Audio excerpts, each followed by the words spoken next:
Hola hermanos, el día de hoy, 21 de agosto del 2021, es sábado de la 20ª semana del tiempo ordinario, solo que hoy tenemos memoria obligatoria, la del primer Papa Santo del siglo XX. Y vaya que ha habido varios, ¿eh?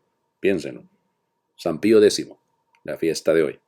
San Juan XXIII, San Pablo VI, San Juan Pablo II.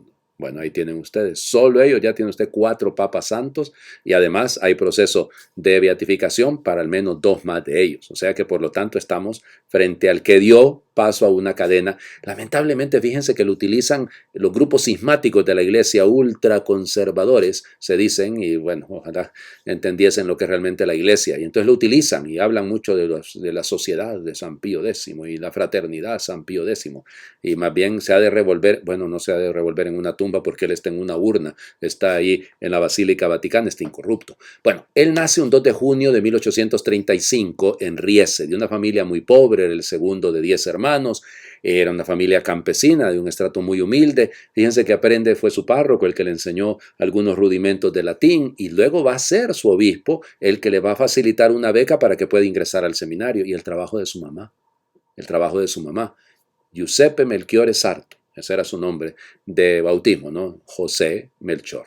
En fin, estudia en el seminario de Treviso, con mucho sacrificio, vamos, va a llegar a ser ordenado sacerdote en septiembre, el 18 de septiembre de 1858, y miren, por eso les digo, la línea de él es netamente pastoral, porque fue párroco, fue canónigo de la catedral en Treviso, luego pasó a ser rector del seminario, director espiritual del seminario, y luego lo van a nombrar, fíjense ustedes, obispo en Mantua. Eso va a ocurrir y su ordenación episcopal será en 1884.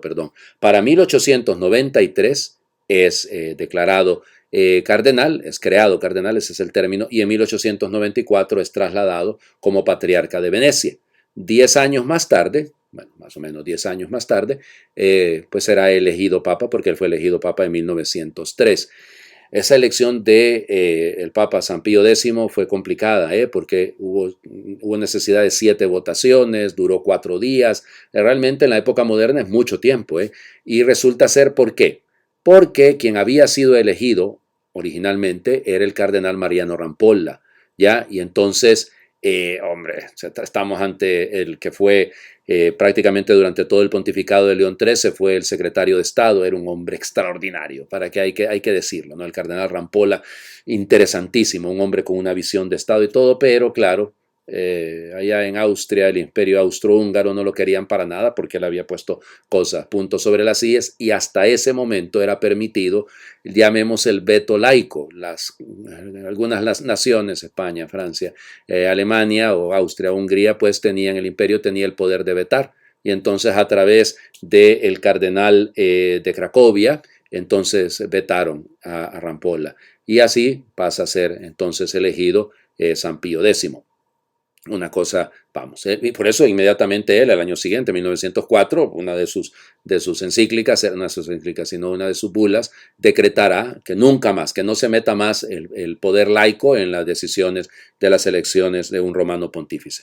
Vamos, es el Papa de la Eucaristía, así se le llama normalmente, ¿no? Porque él promovía mucho el factor de la catequesis, redujo la edad para recibir la primera comunión hasta los 7 años. Luego también permitió, miren, aquel entonces, si usted iba a comulgar 2 veces a la semana, tenía que pedirle permiso al párroco y tenía que pedirle permiso al obispo para eso. Él fue facilitando todo esto. Además, él va a ser el gran promotor de lo que va a ser el primer código de derecho canónico, solo que él ya va a haber muerto, él muere en 1914, pero el código es de 1917, pero la idea es de él, netamente de él. El catecismo de él, el catecismo de San Pío X, como él había sido párroco, ¿no? Él sabía que no le complicamos la vida a la gente, y entonces por eso era un catecismo a base de preguntas y respuestas, y así pues se facilitaba muchas cosas. Muere la noche entre el 20 de agosto y el 21. Realmente él muere el 20. Lo que pasa es que el 20 de agosto, como competimos con San Bernardo, o sea, la fiesta de ayer. Entonces, por eso se traslada la fiesta al 21 de agosto, ¿no? Pero esa es la razón.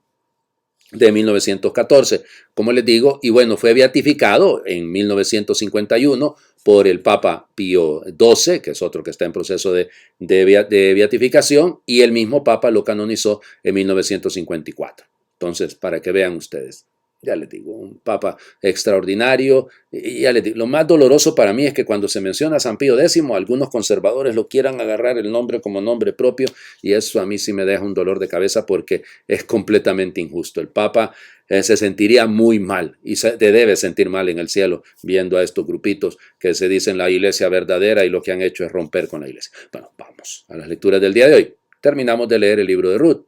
Porque no lo vamos a leer más, ¿no? Ya la otra semana, como les digo, vamos a comenzar a leer la primera carta a los tesalonicenses. Entonces, Ruth es una lectura litúrgica, capítulo 2, y luego nos saltamos hasta el capítulo 4.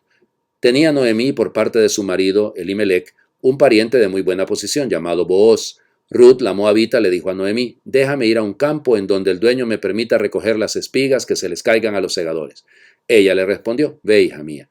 Fue Ruth y se puso a recoger espigas detrás de los segadores en un campo que, para suerte de ella, pertenecía a Booz, el de la familia de Elimelec. Booz le dijo a Ruth: escucha, hija mía, no vayas a recoger espigas en otros campos ni te alejes de aquí. Quédate junto a mis espigadoras y síguelas, por donde ellas vayan recolectando. Ya les dije a mis segadores que no te molesten. Si tienes sed, ve a donde están las vasijas y bebe del agua dispuesta para los trabajadores. Ella se postró ante él y le dijo: ¿por qué me tratas con tanta benevolencia y te fijas en mí, que no soy más que una extranjera? Booz le respondió: me han contado todo lo que después de la muerte de tu marido has hecho por tu suegra, cómo has renunciado a tu padre y a tu madre y a la tierra en que naciste, y has venido a vivir entre gente que no conocías. Después de algún tiempo, Booz se casó con Ruth, se unió a ella, y el Señor hizo que Ruth concibiera y diera a luz un niño. Las mujeres le dijeron a Noemí: bendito sea el Señor, que no ha permitido que le faltara a tu difunto esposo un heredero para perpetuar su nombre en Israel. Este niño será tu consuelo y el apoyo en tu vejez, porque te lo ha dado a luz tu nuera, que tanto te quiere y que es para ti mejor que 7 hijos. Noemí tomó al niño, lo puso en su regazo y se encargó de criarlo. Las vecinas felicitaban a Noemí diciendo: le ha nacido un hijo a Noemí, y le pusieron por nombre Obed. Este es el padre de Jesé, padre de David.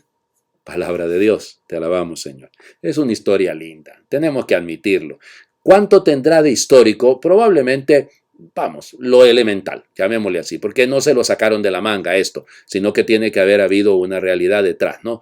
Pero es una historia preciosa, la historia de la perseverancia, la historia del amor, la historia del compañerismo, la historia de la familia, que va más allá de los lazos de sangre, porque Ruth, vamos, sí es cierto que es la nuera, pero la nuera del difunto hijo de Noemí. Y aún así, ven la tradición, no le ha nacido un hijo a Noemí. No, no es de Noemí, pero claro, la comunidad judía mira aquello como una gracia especial. Y qué lindo, sí, probablemente Booz representa al que se enamora de esta muchacha extranjera, que era guapa de repente, yo no sé, y entonces sí, pero igual hay una caridad ahí detrás, ¿no? Porque, y él se da cuenta cómo la caridad que ella ha tenido para con su suegra ahora repercute en hacer el bien que hace Booz a ella. Realmente, miren, es una historia, y ya les digo, de perseverancia, de caridad, de familia, es una historia de lo que deberíamos de vivir todos, ¿no? Todos deberíamos aprender a vivir más allá de las mezquindades, más allá de nuestros egoísmos, aprender a compartir, aprender a ser familia. Y el valor de los abuelos, ¿no? Es lindo esto, que Noemí cuide a este niño, en este caso a Obed, como que si fuera su propio hijo. A veces, y sobre todo en mi país pasa mucho eso, en el Triángulo Norte de Centroamérica, que se van los padres, ¿no? Y dejan a los hijos en manos de los abuelos, porque se van allá en la ruta migratoria, una cosa terrible, ¿no? Ahora están yéndose incluso con los niños, bueno, no voy a hablar de eso, ¿no? Pero el papel de los abuelos es tan importante, ¿no? Solo que, como me decía una abuela querida, sí, padre, pero vamos, yo ya crié a los míos, entonces que le toque a mis hijos. Los abuelitos siempre, decimos en mi país, alcahuetean, apapachan, dirían en México, a sus nietecitos. Vamos a la lectura del Evangelio. Mateo, capítulo 23, versículos del 1 al 12. Capítulo 23 de Mateo. ¿No le suena nada a ustedes? Aquí este capítulo es que el Señor Jesús andaba realmente con el machete desenvainado. En aquel tiempo Jesús dijo a las multitudes y a sus discípulos: en la cátedra de Moisés se han sentado los escribas y fariseos. Hagan pues todo lo que les digan, pero no imiten sus obras, porque dicen una cosa y hacen otra. Hacen fardos muy pesados y difíciles de llevar y los echan sobre las espaldas de los hombres, pero ellos ni con el dedo los quieren mover. Todo lo hacen para que los vea la gente. Ensanchan las filacterias y las franjas del manto. Les agrada ocupar los primeros lugares en los banquetes y los asientos de honor en las sinagogas. Les gusta que los saluden en las plazas y que la gente los llame maestros. Ustedes, en cambio, no dejen que los llamen maestros, porque no tienen más que un maestro y todos ustedes son hermanos.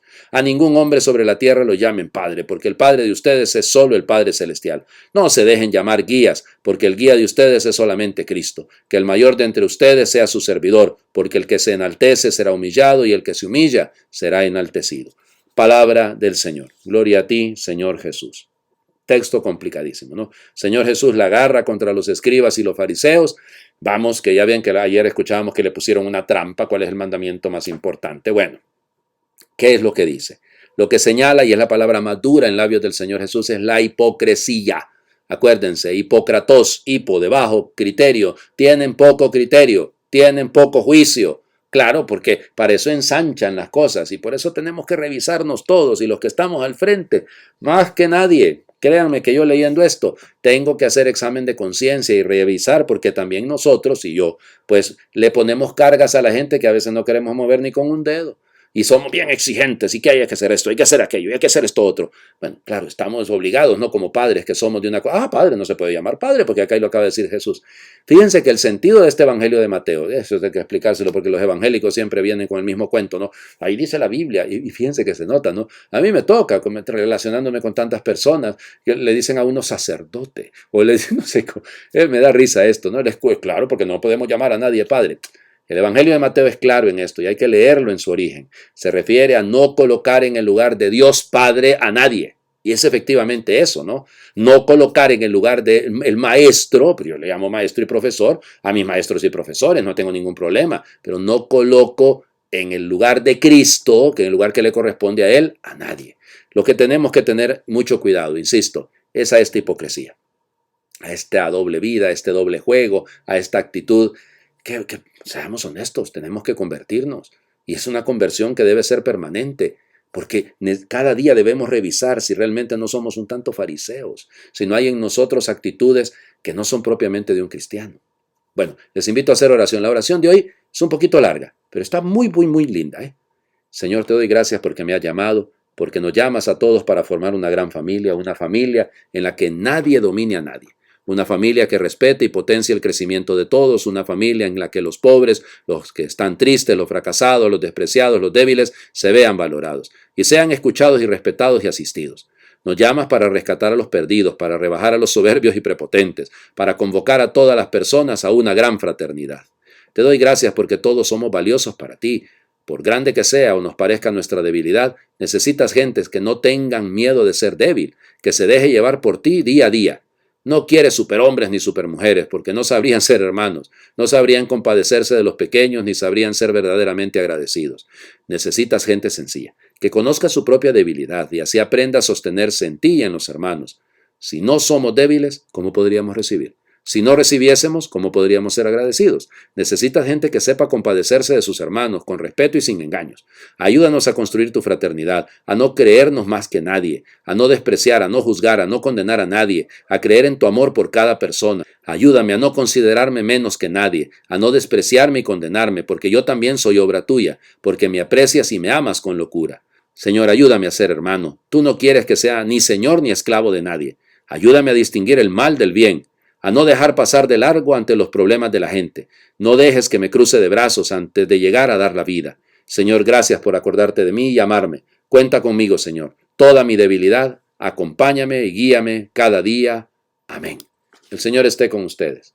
Y le bendiga a Dios por intercesión de San Pío X, el que es Padre, Hijo y Espíritu Santo, y su bendición descienda y les acompañe siempre. Feliz fin de semana para todos.